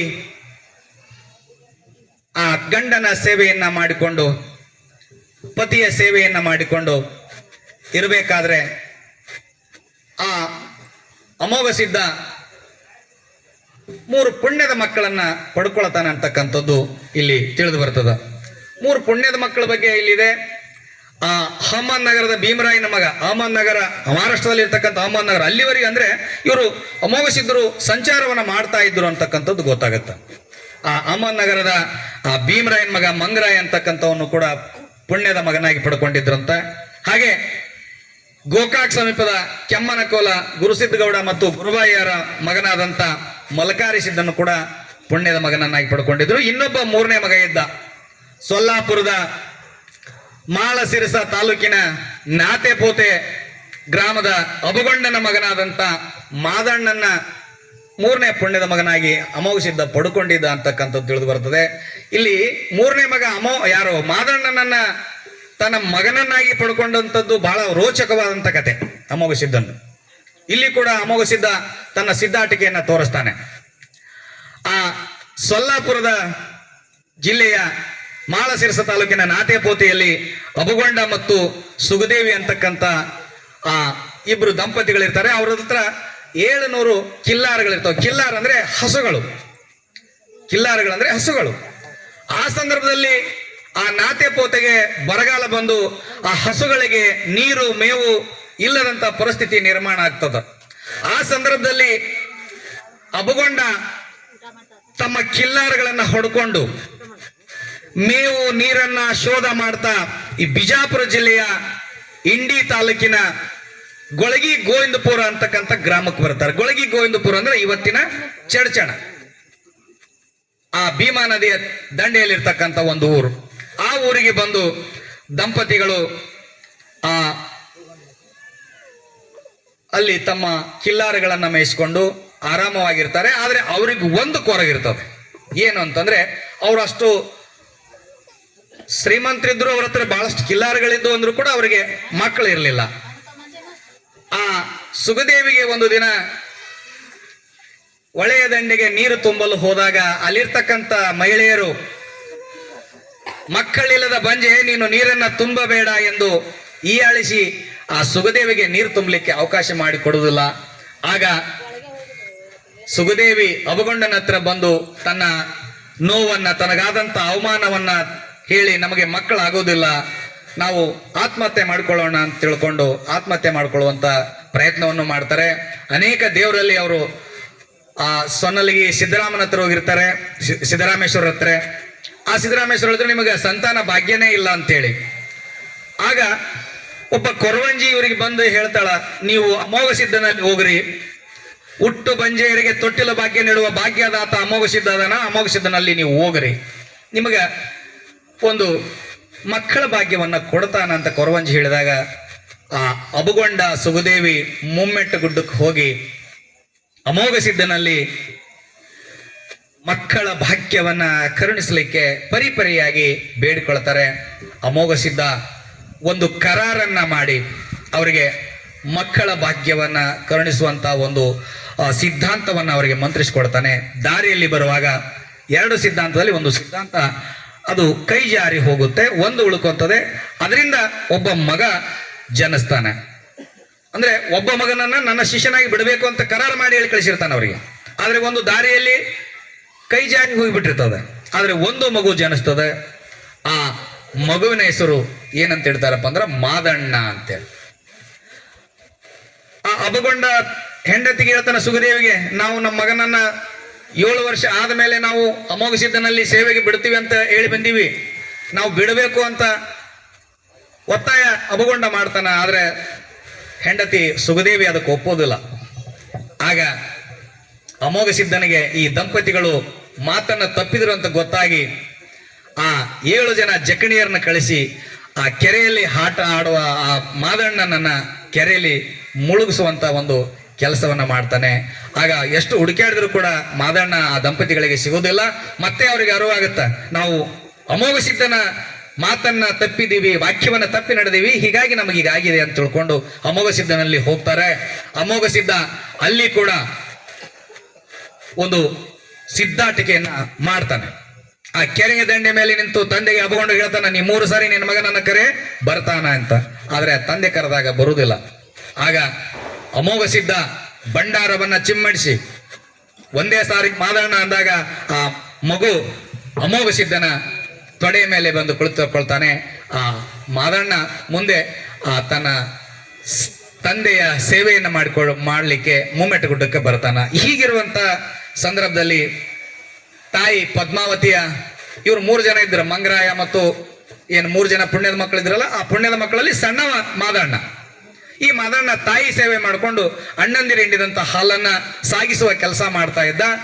ಹೀಗೆ ಇರುವಂತ ಸಂದರ್ಭದಲ್ಲಿ ಪದ್ಮಾವತಿಗೆ ಒಂದು ವಿಚಾರ ಬೆಳೀತದ, ನನ್ನ ಸಣ್ಣ ಮಗ ಬಹಳ ಕೆಲಸ ಆಗ್ತಾ ಇದೆ, ಈ ಸಣ್ಣ ಮಗ ಇನ್ನಷ್ಟು ಜನ ಸಹೋದರರಿದ್ರೆ ಅನುಕೂಲ ಆಗತ್ತಂತ ತಿಳ್ಕೊಂಡು ಆ ಪದ್ಮಾವತಿ ಆ ಮಗ ಮಾದಣ್ಣನಿಗೆ ಹೇಳ್ತಾಳ, ನಿನ್ನ ತಂದೆಯಲ್ಲಿ ಹೋಗಿ ಇನ್ನಷ್ಟು ಜನ ಮಕ್ಕಳನ್ನ ಕರುಣಿಸುವಂತ ಒಂದು ಭಾಗ್ಯವನ್ನ ನೀಡು ಅಂತ ಕೇಳಿದಾಗ ಮಾದಣ್ಣ ಅಮೋಘ ಸಿದ್ಧನಲ್ಲಿ ಹೋಗ್ತಾನೆ. ಅಮೋಘ ಸಿದ್ಧನಲ್ಲಿ ಹೋಗಿ ತನ್ನ ತಂದೆಗೆ ನಮಸ್ಕಾರ ಮಾಡಿ, ನನಗೆ ಬೆನ್ನು ಭುಜ ಬೇಕು ಅಂತೇಳಿ ತಂದೆಯ ಹತ್ರ ಪ್ರಸ್ತಾಪವನ್ನ ಇಡ್ತಾನೆ. ಆಗ ತಂದೆ ಹೇಳ್ತಾನ, ಏನಪ್ಪಾ ಅಂತಂದ್ರೆ, ನಿನಗೆ ಬೆನ್ನು ಭುಜ ನಿನಗೆ ನಾನು ನೀಡಿದರೆ ಅವರು ಬೇಡಬಾರದನ್ನ ಬೇಡ್ತಾರ, ಕಾಡಬಾರದನ್ನ ಕಾಡ್ತಾರ, ಇದನ್ನ ವಿಚಾರ ಮಾಡಿ ನೀನು ಇದನ್ನ ಬೇಡು ಅಂತ ಹೇಳಿದಾಗ ಮಾದಣ್ಣ ಏನಾದರೂ ಆಗಲಿ ನನಗೆ ಬೆನ್ನ ಭುಜ ನೀವು ಕೊಡಲೇಬೇಕು ಅಂತ ಹೇಳಿದಾಗ ಆ ಅಮೋಘ ಸಿದ್ಧ ಮಾದಣ್ಣನಿಗೆ ಸಿದ್ಧಾಂತವನ್ನ ಮಂತ್ರಿಸಿ ಕೊಡ್ತಾನ. ಅದನ್ನು ತಂದು ತಾಯಿಯಾದಂಥ ಪದ್ಮಾವತಿಗೆ ಕೊಟ್ಟಾಗ ಆ ತಾಯಿಯ ಒಂದು ವರವಿನ ಮಕ್ಕಳು ಜನಿಸ್ತಾರೆ. ಇವರು ವರವಿನ ಮಕ್ಕಳು, ಪುಣ್ಯದ ಮಕ್ಕಳು 3 ಜನ ಇದ್ರು, ಇವರು ವರವಿನ ಮಕ್ಕಳು. ಮೊದಲನೇದಾಗಿ ಅವತಾರ ಹೌದು ಸಿದ್ಧ, ಇವ್ರಿಗೆ ವೀರಭದ್ರನ ಅವತಾರ ಅಂತ ಕರೀತಾರೆ. ಇನ್ನು ಎರಡನೇದವ ಬುದ್ಧಿಯುಳ್ಳ ಬಿಳಿಯಾನಿ ಸಿದ್ಧ, ಇವರಿಗೆ ಷಣ್ಮುಖ ಅಂತ ಕರೀತಾರೆ, ಷಣ್ಮುಖನ ಅವತಾರ ಅಂತ ಕರೀತಾರೆ. ಹಾಗೆ 3ನೇದವ ಆಚಾರಗೌಡ ಸೋಮಣ್ಮುತ್ಯ, 4ನೇದವ ಕಡಿಗುಟ್ಟು ಕನ್ನಪ್ಪಡೆಯ ಕನ್ಮುತ್ಯ ಅಂತ ಕರೀತಾರೆ.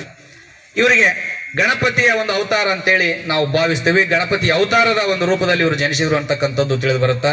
ಕೊನೆಯದಾಗಿ ಪಾರ್ವತಿಗೆ ಹೇಳಿದ್ದ ಜ್ಯೋತಿಯನ್ನ ನಂದಿಸ ಸಂದರ್ಭದಲ್ಲಿ ಅಮೋಘ ಸಿದ್ಧ ಹೇಳಿದ್ದ, ನೀನು ನಮ್ಮ ಮಗಳಾಗಿ ಜನಿಸಕ್ಕಂತ ತಾಯಿ, ನನಗೆ ದಯವಿಟ್ಟು ಇಲ್ಲಿ ನನ್ನನ್ನ ನೀನು ಹರುಯಿಸು ಅಂತೇಳಿ ಹೇಳಿದಾಗ ಇಲ್ಲಿ ಕೊನೆಯದಾಗಿ ರೆಬಕವ್ವ ಅನ್ನುವಂತ ಮಗಳು ಜನಿಸ್ತಾಳ. ರೆಬಕವನ ಬಗ್ಗೆ ಬಹಳ ವಿಸ್ತಾರವಾಗಿ ಬೇರೆ ಒಂದು ಮೂಲದಲ್ಲಿ ನಾವು ಅದನ್ನ ಅಧ್ಯಯನ ಮಾಡಬಹುದು. ಇಲ್ಲಿ ಹೆಚ್ಚು ಹೊತ್ತನ್ನ ಕಿರಿಯ ಮಗನಾದಂತ ಮಾದಣ್ಣನ ಬಗ್ಗೆ ನಾವು ಇಲ್ಲಿ ಅಧ್ಯಯನ ಅವ್ರ ಬಗ್ಗೆ ವಿಚಾರ ಮಾಡಲಾಗಿ ಆ ಒಂದು ಈ ಏನ್ 4 ಜನ ಸಹೋದರರು ಹುಟ್ಟಿದ್ರು, ಆ ಸಹೋದರರ ಎಲ್ಲಾ ಜವಾಬ್ದಾರಿ ಮಾದಣ್ಣಗಳಿಗೆ ಬಿತ್ತು. ಹಿರಿಯವ ಅವನ್ ಕಿತ್ರು, ಅವ್ರಿಗಿಂತ ಅವರಿಗೆ ಅವರ ಒಂದು ಲಾಲನೆ ಆಲನೆ ಪೋಷಣೆ ಮಾಡ್ತಕ್ಕಂಥ ಮತ್ತು ಅವರಿಗೆ ಸಹಾಯ ಮಾಡ್ತಕ್ಕಂಥ ಕೆಲಸವನ್ನ ಮಾದಣ್ಣ ಮಾಡ್ತಾ ಅವರಿಗೆ ಗರಡಿ ಮನೆಯಲ್ಲಿ ಅವರ ಒಂದು ಕುಸ್ತಿಯನ್ನು ಕಲಿಸುವುದಾಗಲಿ ಬೇರೆ ಬೇರೆ ವಿದ್ಯೆಗಳನ್ನು ಕಲಿಸುವಂಥ ಕೆಲಸವನ್ನ ಮಾದಣ್ಣ ಮಾಡ್ತಾ ಅವರನ್ನ ಒಂದು ದೊಡ್ಡವರನ್ನಾಗಿ ಬೆಳೆಸುವಂತ ಪ್ರಯತ್ನವನ್ನ ಮಾದಣ್ಣ ಮಾಡಿದ ಅಂತಕ್ಕಂಥದ್ದು ಗೊತ್ತಾಗುತ್ತೆ. ಇಲ್ಲಿ ವರವಿನ ಮಕ್ಕಳು ಮತ್ತು ಪುಣ್ಯದ ಮಕ್ಕಳು ಇವ್ರ ಮಧ್ಯದಲ್ಲಿ ಸ್ವಲ್ಪ ದಾಯದಿತನ ಮುಂದೆ ಬರ್ತದ ಅಂತಕ್ಕಂಥದ್ದು ಕೂಡ ನಮಗೆ ತಿಳಿದು ಬರ್ತದೆ. ದೇವರು ಕೂಡ ಅವರು ಕೂಡ ದಾಯಾದಿತನ ನಾವು ಈಗ ಕಾಣ್ತೇವೆ. ಸಹೋದರರು ಹುಟ್ಟುಟ್ಟತಲೇ ದಾಯಾದಿಗಳು. ಎಲ್ಲೋ ಕೆಲವು ಜನ ಯಾವುದೇ ಒಂದು ಸಮಸ್ಯೆ ಇಲ್ಲದೆ ಇರ್ತಕ್ಕಂಥದ್ದನ್ನ ನಾವು ನೋಡ್ತೇವೆ. ಇಲ್ಲಿ ಕೂಡ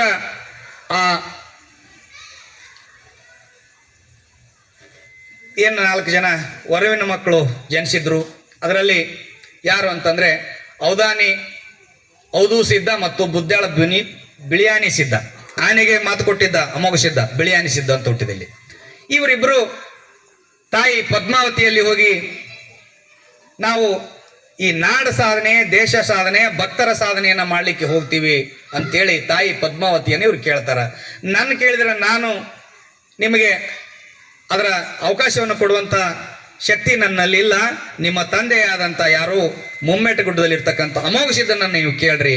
ನಿಮ್ಮ ತಂದೆ ನಿಮಗೆ ಒಂದು ಅವಕಾಶವನ್ನು ನೀಡಿದರೆ ನೀವು ನಾಡ ಸಾಧನೆ, ದೇಶ ಸಾಧನೆ, ಭಕ್ತರ ಸಾಧನೆ ಮಾಡಲಿಕ್ಕೆ ಹೋಗ್ರಿ ಅಂತ ಹೇಳಿದಾಗ ಈ ಇಬ್ಬರು ಮಕ್ಕಳು ಔದು ಸಿದ್ಧ ಮತ್ತು ಬಿಳಿಯಾನಿ ಸಿದ್ಧ ಇಬ್ಬರು ಅಮೋಘ ಸಿದ್ಧನಲ್ಲಿ ಹೋಗಿ ಬೇಡಿಕೊಂಡು ತಂದೆಗೆ ತಮ್ಮ ಮನದ ಇಚ್ಛೆಯನ್ನು ಹೇಳ್ತಾರೆ.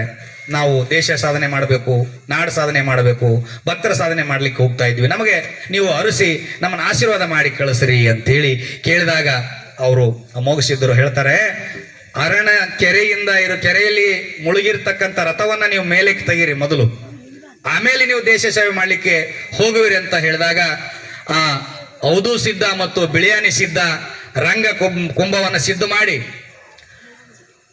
ಆ ರಂಗ ಕುಂಭಕ್ಕ ರಕ್ತ ತರ್ಪಣ ಮಾಡಿ ಆ ರಥವನ್ನ ಮೇಲೆತ್ತುವಂತ ಕೆಲಸವನ್ನ ಮಾಡ್ತಾರೆ. ಆಗ ಆ ರಥವನ್ನ ಆ ಮಾಗಣಿಗೆಯರಿಗೆ ಆ 2 ಕುದುರೆಯನ್ನ ಕಟ್ಟಿಕೊಂಡು ಆ ಮಾಗಣಿಗೆಯರಿಗೆ ತರ್ತಾರೆ. ಆ ಸಂದರ್ಭದಲ್ಲಿ ಅಲ್ಲಿ ಒಂದು ಏಳಿಕೆ ಆಗ್ತದೆ. ಏಳಿಕೆಯನ್ನ ಮಾಶಾಳ್ ಮಾದಿಗ ಅನ್ನುವಂತ ಒಬ್ಬ ವ್ಯಕ್ತಿ ಹೇಳಿಕೆಯನ್ನ ಮಾಡ್ತಾನೆ. ಆ ಹೇಳಿಕೆ ಏನಾಗುತ್ತಪ್ಪ ಅಂತಂದ್ರ ಆ ಧರ್ಮರ ಬಗ್ಗೆ, ಧರ್ಮರು ಅಂದ್ರೆ 4 ಜನ ಹೊರವಿನ ಮಕ್ಕಳಿದ್ರು, ಅವರಿಂದ ಮುಂದೆ ಯಾವ ರೀತಿಯಾಗಿ ಆ ಧರ್ಮರ ಒಂದು ವಂಶ ಬೆಳೀತು ಅಂತಕ್ಕಂಥ ವಿಚಾರವನ್ನ ಅಲ್ಲಿ ಕಂಬಳಿಯ ವಿಚಾರವನ್ನ ಆ ಮಾಶಾಳದ ವ್ಯಕ್ತಿ ಹೇಳ್ತಾನ. ಏನಂತಂದ್ರೆ ಅಮೋಘ ಸಿದ್ಧನ ಹೋಮದ ಕಂಬಳಿ ಮೂಲ ಧರ್ಮರ ಹೆಗಲಿಗೆ ಹೋಗ್ತದ, ಹೆಗಲಿಗೆ ಹತ್ತದೆ ಅಂತರದಲ್ಲಿ ಇರ್ತದ. ಅಂದ್ರೆ ಮೂಲ ಧರ್ಮರದ 4 ಜನ ಇದ್ರಲ್ಲ, ಇವ್ರು ಮೂಲ ಧರ್ಮರು.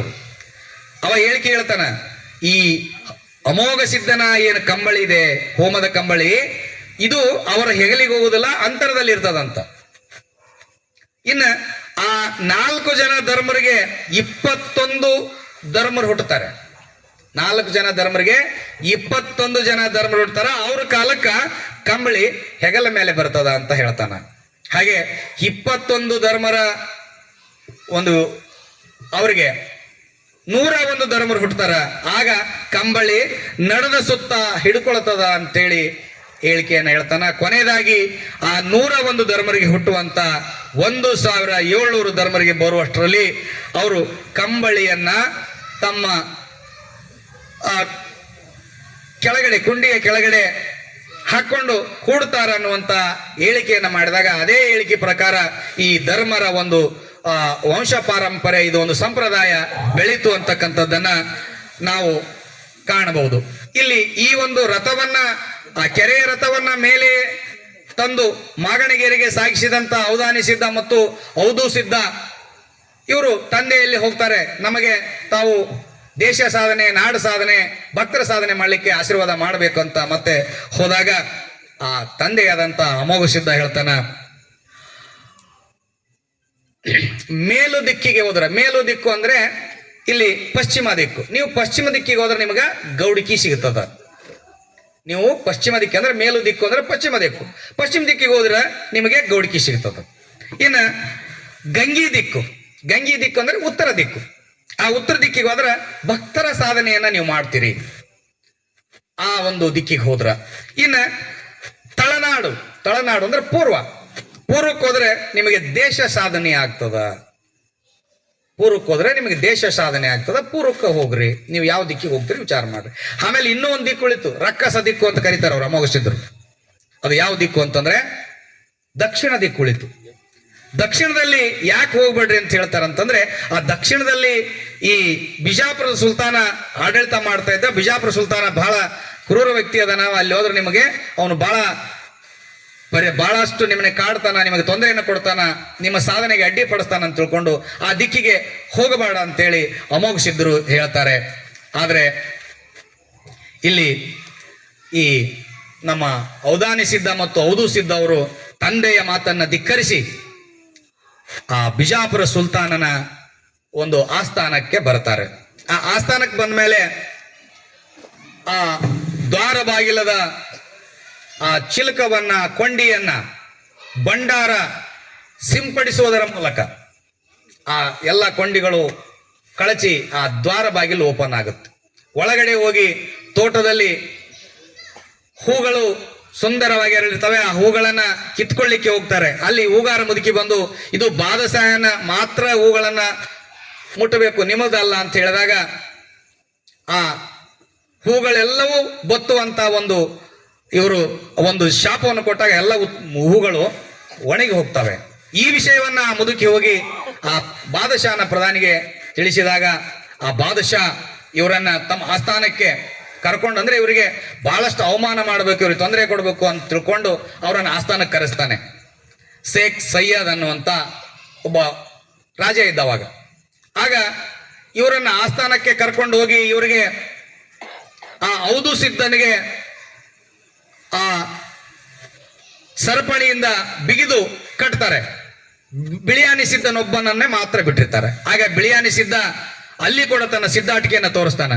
ಅಲ್ಲಿ ಭಂಡಾರವನ್ನ ಸಿಂಪಡಿಸಿ ಆ ಸರಪಣಿಯನ್ನ ತುಂಡು ತುಂಡಾಗಿ ಮಾಡಿ ಆ ಔದು ಸಿದ್ಧನನ್ನ ಬಿಡಿಸುವಂತ ಕೆಲಸವನ್ನ ಮಾಡಿ ಮತ್ತೆ ಆ ಬಾದಶಾಹನ ಏನಾಗುತ್ತೆ, ಇವ್ರನ್ನ ಇನ್ನೂ ಪರೀಕ್ಷೆ ಮಾಡ್ಬೇಕು. ಇವರು ಬಹಳಷ್ಟು ನನಗಿಂತಲೂ ಬಹಳ ಇವರು ಏನಪ್ಪಾ ಅಂತಂದ್ರೆ ಚಮತ್ಕಾರಿಗಳಿದ್ದಾರೆ ತಿಳ್ಕೊಂಡು ಅವ್ರಿಗೆ ಮತ್ತೆ ಪರೀಕ್ಷೆಯನ್ನು ಒಡ್ತಾನ. ತಾನು ಆ ತಾಜ್ ಬೌಡಿಯಲ್ಲಿರ್ತಕ್ಕಂಥ ಆ ಬಾವಿಯಲ್ಲಿ ಕಂಬವನ್ನಿಟ್ಟು ಕಂಬದ ಮೇಲೆ ನಿಂತು ನಮಾಜನ್ನ ಮಾಡ್ತಾನೆ. ಆಗ ಈ ಔದಾನಿ ಸಿದ್ಧ ಮತ್ತು ಔದು ಸಿದ್ಧ ಇಬ್ರು ಆ ನೀರಿನಲ್ಲಿ ಡಬ್ಬಣವನ್ನಿಟ್ಟು ಡಬ್ಬಣದ ಮೇಲೆ ಸೂಜಿಯನ್ನಿಟ್ಟು ಸೂಜಿಯ ಮೇಲೆ ನಿಂತು ಆ ಬಾದಶಾಹನಿಗೆ ತೋರಿಸ್ತಾರೆ. ಆಗ ಬಾದಶಾಹ ಆಶ್ಚರ್ಯ ಆಗ್ತದೆ ಇವ್ರನ್ನ ನೋಡಿ. ಇವರು ಅದ್ಭುತ ವ್ಯಕ್ತಿಗಳು, ಸಾಮಾನ್ಯ ವ್ಯಕ್ತಿಗಳಲ್ಲ ಅಂತ ತಿಳ್ಕೊಂಡು ಇವರೇ ಹಿಂಗದಾರ, ಇವ್ರನ್ನ ಆಡದಂತ ತಂದೆ ಅಮೋಘ ಸಿದ್ಧ ಹೇಗಿರ್ಬೇಕು ಅಂತೇಳಿ ಕಾಣ್ಲಿಕ್ಕೆ ಆ ಔದಾನಿ ಸಿದ್ಧ ಮತ್ತು ಔದು ಸಿದ್ಧನ ಜೊತೆ ಬಾದಶಾಹ ಹೋಗ್ತಾನ. ಆ ಓದ ಸಂದರ್ಭದಲ್ಲಿ ಆ ತಾಯಿಯನ್ನು ಹೋಗಿ ಕೇಳ್ತಾರ, ತಂದೆಯಾದ ಅಮೋಘ ಸಿದ್ಧ ಎಲ್ಲಿದ್ದಾನಮ್ಮ ಅಂತ ಹೇಳಿದಾಗ ನನಗೆ ಗೊತ್ತಿಲ್ಲಪ್ಪ, ಮಾದಣ್ಣನ ಕೇಳ್ರಿ ಅಂತ ತಾಯಿ ಹೇಳ್ತಾಳೆ. ಆಗ ಆ ಬಾದಶಾಹನನ್ನ ಕರ್ಕೊಂಡು ಬಂದಂತ ವಿಚಾರ ಮಾದಣ್ಣನಿಗೆ ಗೊತ್ತಾಗತ್ತೆ. ಆ ಮಾದಣ್ಣ ಏನ್ ಮಾಡ್ತಾನೆ, ತಂದೆ ಮುಮ್ಮೆಟ್ಟುಗುಡ್ಡದಲ್ಲಿ ಇಲ್ಲ ಅಂತೇಳಿ ಸುಳ್ಳು ಹೇಳಿ ಆ ಔದು ಸಿದ್ಧ ಮತ್ತು ಬಿಳಿಯಾನಿ ಸಿದ್ಧಗೆ ಹೇಳಿ ಕಳಿಸ್ತಾನ. ಆಗ ಬಾದಶಾಹ ಮರಳಿ ಹೋಗ್ತಾನೆ. ಇವರಿಬ್ರು ಬಿಜಾಪುರದ ಸುಲ್ತಾನ್ನಲ್ಲಿ ಹೋದಂತ ವಿಷಯ ಅಮೋಘ ಸಿದ್ಧರಿಗೆ ಗೊತ್ತಾಗಿ ಆ ಮಕ್ಕಳಿಗೆ ನೀವು ನನ್ನ ಮಾತನ್ನು ಮೀರಿ ಅಲ್ಲಿ ಹೋಗಿದ್ದೀರಿ ಅಂತೇಳಿ ಅಮೋಘ ಸಿದ್ಧರು ಕೋಪಗೊಳ್ತಾರೆ. ಆಗ ಯಾರು ಈ ಮಾದಣ್ಣನಿಗೆ ಹೇಳ್ತಾರ, ನಾನು ನಿಮ್ಗೆ ಹೇಳಿದ್ದೆ ನೀನು ಬೆನ್ನು ಭುಜ ಬೇಡಿದ್ದಿ, ಇವ್ರು ನಿನಗೆ ಕೊಡಬಾರ್ದನ್ನ ಕೇಳಬಾರ್ದನ್ನ ಕೇಳ್ತಾರ, ಕಾಡಬಾರ್ದನ್ನ ಕಾಡ್ತಾರಂತ ಹೇಳಿದ್ದೆ.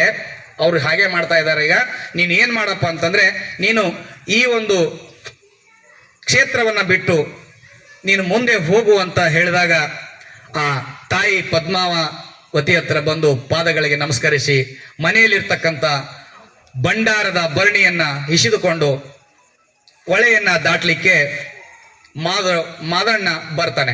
ಅಲ್ಲಿ ಕಲಸೆಟ್ಟಿ ಮತ್ತು ಮಲಶೆಟ್ಟಿ ಅಂತಕ್ಕಂಥ ಇಬ್ಬರು ವ್ಯಾಪಾರಿಗಳು ತಮ್ಮ ಚಿನ್ನದ ಚೀಲವನ್ನು ಇಟ್ಟುಕೊಂಡು ಅವರು ಆ ಹೊಳೆಯನ್ನ ದಾಟುವಂತ ನಾವೆಯಲ್ಲಿ ನಿಂತಿರ್ತಾರೆ. ಆಗ ಈ ನಮ್ಮ ಮಾದಣ್ಣ ಹೋಗಿ ಅವರನ್ನ ಪರಿಪರಿಯಾಗಿ ನಾನು ಕೂಡ ಈ ನದಿಯನ್ನ ದಾಟಬೇಕಾಗಿದೆ, ನನ್ನನ್ನು ಕೂಡ ಕರ್ಕೊಂಡು ಹೋಗ್ರಿ ಅಂತ ಹೇಳಿದಾಗ ಅವರಿಬ್ರು ಇವನೊಬ್ಬ ಕಳ್ಳನ ರೂಪದಲ್ಲಿ ಕಾಣ್ತಾನೆ, ಇವ ಕಳ್ಳ, ಕರ್ಕೊಂಡು ಹೋಗೋದು ಬೇಡ ಅಂತ ತಿಳ್ಕೊಂಡು ಇವನನ್ನ ಬಿಟ್ಟು ತಾವೇ ಆ ತಮ್ಮ ನಾವೆಯನ್ನ ಸಾಗಿಸ್ಕೊಂಡು ದಂಡೆಗೆ ಹೋಗ್ತಾರೆ. ಮಾದಣ್ಣ ಕಂಬಳಿಯನ್ನ ಹಾಸಿ ಕಂಬಳಿ ಮೇಲೆ ಕುತ್ಕೊಂಡು ಆ ನದಿಯನ್ನ ದಾಟ್ತಾನ, ಭೀಮಾ ನದಿಯನ್ನ. ನದಿ ದಾಟಿ ಹೋದಾಗ ಆ ಕಲಸೆಟ್ಟಿ ಮಲಸೆಟ್ಟಿಯ ಆ ಚೀಲದಲ್ಲಿರ್ತಕ್ಕಂಥ ಚಿನ್ನ ಬೆಳ್ಳಿ ಬಂಗಾರಗಳು ಕಲ್ಲಿದ್ದಲುಗಳಾಗಿರ್ತವೆ. ಅದನ್ನ ತೆಗೆದು ನೋಡ್ತಾರ, ಅವ್ರಿಗೆ ಅರಿವಾಗುತ್ತಾ ಆ ವ್ಯಕ್ತಿಗೆ ನಾವು ನಿಂದನೆ ಮಾಡಿದ್ವಿ, ಹೀಗಾಗಿ ನಮಗ ಬಂಗಾರ ಬೆಳ್ಳಿಗಳು ಕಲ್ಲಿದ್ದಲಾಗಿ ಅಂತ ತಿಳ್ಕೊಂಡು ಆ ಮಾದಣ್ಣನ ಹತ್ರ ಬಂದು ಕ್ಷಮೆಯನ್ನ ಕೇಳ್ತಾರೆ. ಆಗ ಮತ್ತೆ ಮಾದಣ್ಣ ಆ ಬೆಳ್ಳಿ ಬಂಗಾರಕ್ಕೆ ಆಶೀರ್ವಾದವನ್ನ ಮಾಡಿ ಮತ್ತೆ ಪುನಃ ಮೂಲ ರೂಪಕ್ಕೆ ಬರುವಂತ ಆಶೀರ್ವಾದವನ್ನ ಮಾದಣ್ಣ ಮಾಡ್ತಾನೆ ಅಂತಕ್ಕಂಥದ್ದು ಗೊತ್ತಾಗುತ್ತೆ. ಮಾದಣ್ಣ 7 ಮಠಗಳನ್ನ ಸ್ಥಾಪಿಸ್ತಾನೆ. ಈ ವರವಿನ ಮಕ್ಕಳು ಇಲ್ಲೇ ಮುಮ್ಮೆಟ್ಟಗುಡ್ಡದಲ್ಲಿ ಇದ್ದು ಅವರು ಕೂಡ ಈ ದೇಶ ಸಾಧನೆ ನಾಡು ಸಾಧನೆ ಮಾಡ್ತಾ ಇದೇ ಮುಮ್ಮೆಟ್ಟಗುಡ್ಡದ ಸುತ್ತಮುತ್ತಲಿನ ಕ್ಷೇತ್ರದಲ್ಲಿ ಉಳ್ಕೊಳ್ತಾರೆ. ಹಾಗೆ ಮುಂದೆ ಇವರೆಲ್ಲರೂ ಸೇರ್ಕೊಂಡು ಧರ್ಮರ ಕಟ್ಟೆ ಅಂತಕ್ಕಂಥದ್ದನ್ನ ನಿರ್ಮಾಣ ಮಾಡ್ತಾರೆ. ಇವತ್ತು ಕೂಡ ನಾವು ಆ ಅರಿಕೇರಿಯ ಅಮೋಘ ಸಿದ್ಧನ ಜಾತ್ರೆಗೆ ಹೋಗಿ ನೋಡಿದ್ರೆ ಗೊತ್ತಾಗುತ್ತೆ. ಅಮೋಘ ಸಿದ್ಧನಿಗೆ ಒಂದು ಬಿರುದು ಇತ್ತು, ಅಂದ್ರೆ ಹುಟ್ಟು ಬಂಜಿಯರಿಗೆ ಭಾಗ್ಯ ಕರುಣಿಸುವ ದಾತ ಅಂತೇಳಿ. ಇವತ್ತು ಕೂಡ ಅಲ್ಲಿ ಆ ಒಂದು ಪವಾಡ ನಡೀತದೆ. ಇವತ್ತು ಕೂಡ ನಾವು ಆ ಪವಾಡವನ್ನ ಗಮನಿಸಬಹುದು. ಇನ್ನೂ ಕೂಡ ಬಹಳಷ್ಟು ವಿಷಯ ಇದೆ. ಮುಂದಿನ ಒಂದು ಸಂದರ್ಭದಲ್ಲಿ ನಾವು ಇನ್ನು ಈ ಅಮೋಘ ಸಿದ್ಧನ ಮುಂದುವರಿದ ಭಾಗವನ್ನ ಮುಂದೆ ನೋಡೋಣ. ಈ ಒಂದು ಸಂದರ್ಭದಲ್ಲಿ ನಾನೇನು ಸಂಶೋಧಕನಲ್ಲ, ವಾಗ್ಮಿ ಅಲ್ಲ. ನಾನು ಎಲ್ಲೋ ವಿಷಯವನ್ನ ಹುಡುಕಿಕೊಂಡು ನನಗೆ ಬೇಗ ಸಿಗಲೇ ಇಲ್ಲ. ಇದು ನನಗೊಂದು ಹಾಡಿನ ರೂಪದಲ್ಲಿ ಇದೊಂದು ಪುಸ್ತಕ ಸಿಕ್ತು, ಜಾನಪದ ಮಹಾಕಾವ್ಯ ಅಂತೇಳಿ.